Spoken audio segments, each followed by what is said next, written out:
بسم اللہ الرحمن الرحیم۔ خیرت و صحابہ کا باب ہے جلد اول کا۔ حضور پاک صلی اللہ علیہ وسلم کی مجلس میں کیسے جاتے تھے، کیسے گفتگو فرماتے تھے، وہ سب لکھا ہوا ہے اس کے اندر۔ تو فرمایا کہ حضور پاک صلی اللہ علیہ وسلم وہی کلام فرماتے تھے جو باعث اجر اور ثواب ہو۔ جب آپ صلی اللہ علیہ وسلم گفتگو فرماتے تو حاضرین مجلس اس طرح گردن جھکا کر بیٹھتے جیسے ان کے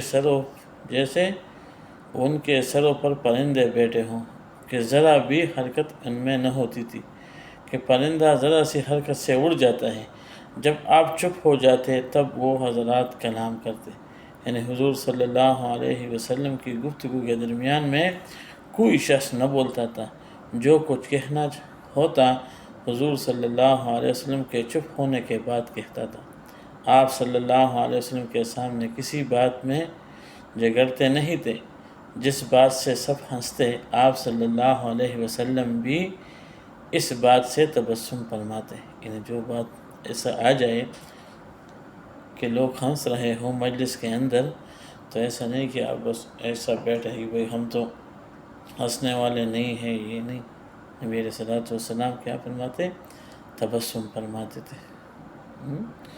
کوئی ہنسنے کی بات آ جاتا تو نبی علیہ الصلوۃ والسلام تبسم فرماتے تھے، جس سے سب لوگ تعجب کرتے، تو آپ صلی اللہ علیہ وسلم تعجب میں شریک رہتے۔ کچھ ایسا بات آ جاتا جس سے آدمی کو تعجب ہو جاتا، تو نبی علیہ الصلوۃ والسلام بھی اس میں شریک ہو جاتے۔ یہ نہیں کہ سب سے الگ چپ چاپ بیٹھے رہے، ایسا نہیں کہ بس کسی کے ساتھ بات چیت نہیں کرتے، کسی کونے میں بیٹھے ہوتے تھے، نہیں، بلکہ معاشرت اور طرز کلام میں حاضرین مجلس کے شریک حال رہتے۔ اجنبی مسافر آدمی کی سخت گفتگو اور بدتمیزی کے سوال پر صبر فرماتے، یعنی اجنبی کوئی آدمی آ جاتے یا مسافر، تو اس کو تو معلوم نہیں ہوتا کہ کون ہے، ایسے اس سے کس طرح گفتگو کرنا چاہیے۔ آقا نامدار صلی اللہ علیہ وسلم کے ساتھ کیسا گفتگو کرنا چاہیے، صحابہ کا تو پتہ چلا تھا، اس لیے نبی صلی اللہ علیہ وسلم کے سامنے بات چیت نہیں کرتے تھے، لیکن جو باہر سے آ جاتا اس کو کیا معلوم تھا کہ اس کی شان کیا ہے، تو وہ بدتمیزی سے سوال کرتے تھے، سوال پوچھتے تھے، تو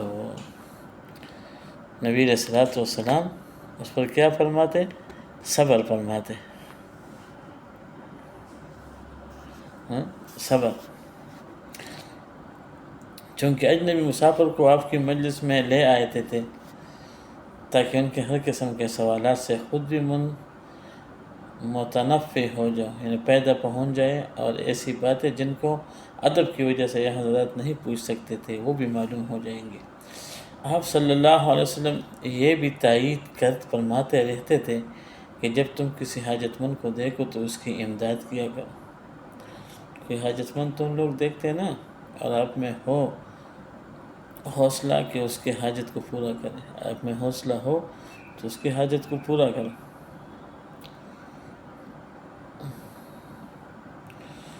اگر آپ کی کوئی تعریف کرتا تو آپ صلی اللہ علیہ وسلم اس کو گوارا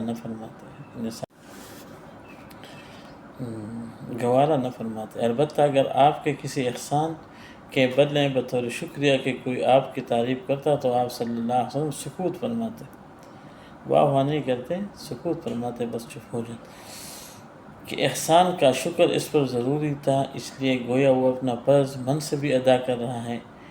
کسی کی بات کاٹتے نہیں تھے، کوئی بات کرتے نا آگے تم بولتے صبر کرو، یہ کرو، وہ میں بات کرتا ہوں۔ البتہ اگر کوئی حد سے تجاوز کرنے لگتا تو اس کو روک دیتے تھے یا مجلس سے کھڑے ہو جاتے تاکہ وہ خود رک جائے۔ حضرت حسین رضی اللہ عنہ فرماتے ہیں کہ میں نے اپنے والد محترم سے حضور پاک صلی اللہ علیہ وسلم کی خاموشی کی کیفیت کے بارے میں پوچھا۔ یہ علی رضی اللہ عنہ کے بیٹے ہیں، حسن اور حسین رضی اللہ تعالیٰ عنہ اجمعین تو اپنے باپ سے ایک ایک بات پوچھتے ہیں، ابھی خاموشی کے بارے میں پوچھتے ہیں۔ تو انہوں نے فرمایا کہ آپ صلی اللہ علیہ وسلم چار موقعوں پر خاموشی اختیار فرماتے تھے، 4 موقعوں پر۔ برداشت کرنا، ایک برداشت کرنا،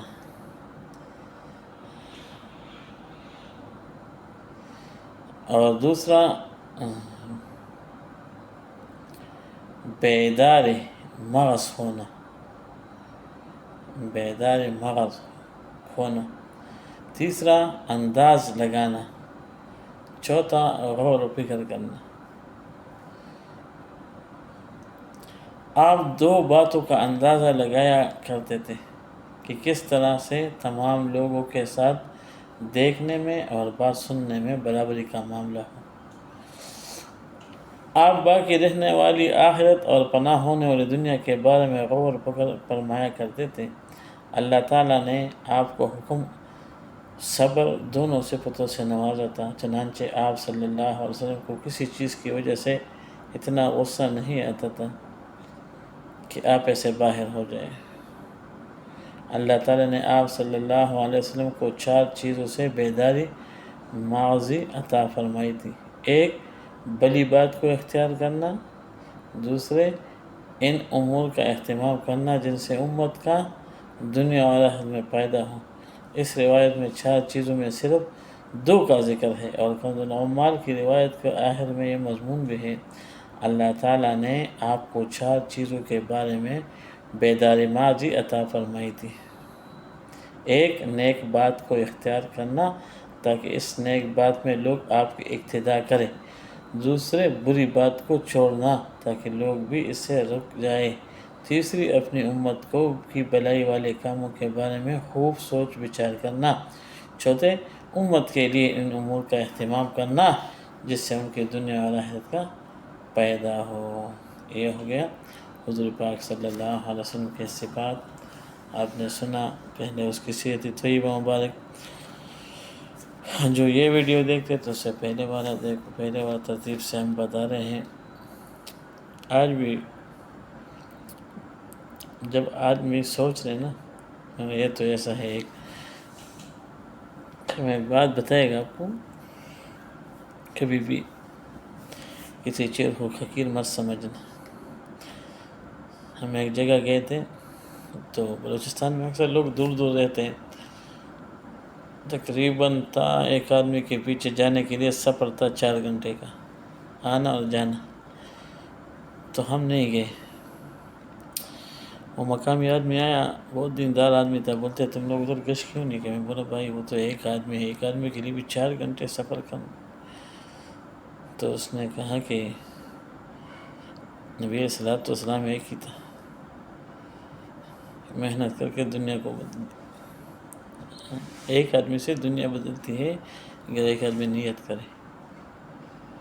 تو نیت کرنا ہے پورے امت کے لیے، اور اللہ پاک کے دین کو پھیلانا ہے، جیسا ہو کوشش کرنا ہے۔ اللہ راضی ہو جائے چاہے ایک بات سے ہو، تو اللہ پاک بیڑا پار کرتا ہے۔ زندگی میں خوش رہنا ہے، کبھی بس کسی کی مال دولت کو نہیں دیکھو، جو اللہ پاک دیتا ہے اس کو شکر ادا کرو۔ جتنا اللہ پاک آپ کو دے رہا ہے نا، بس اس میں خوش ہو۔ اللہ پاک بہتر جانتے ہیں، اس لیے زیادہ نہیں دیتا، کمتی بھی نہیں دیتا، ٹھیک ہے انشاءاللہ۔ تو میں سوچ رہا تھا کہ میں وہی آدمی کیا 5 یا 10 یا 70 آدمی یا 100 آدمی دیکھتے ہیں، 1000 پوری دنیا میں دیکھتے ہیں، کمتی نہیں کرو، آج نہیں بناؤ یہ۔ میں سوچا کیوں نہیں بنایا، وہ دیکھیں انشاءاللہ 1-2 آدمی تو دیکھیں، پھر بھی کافی ہے، ٹھیک ہے انشاءاللہ۔ السلام علیکم۔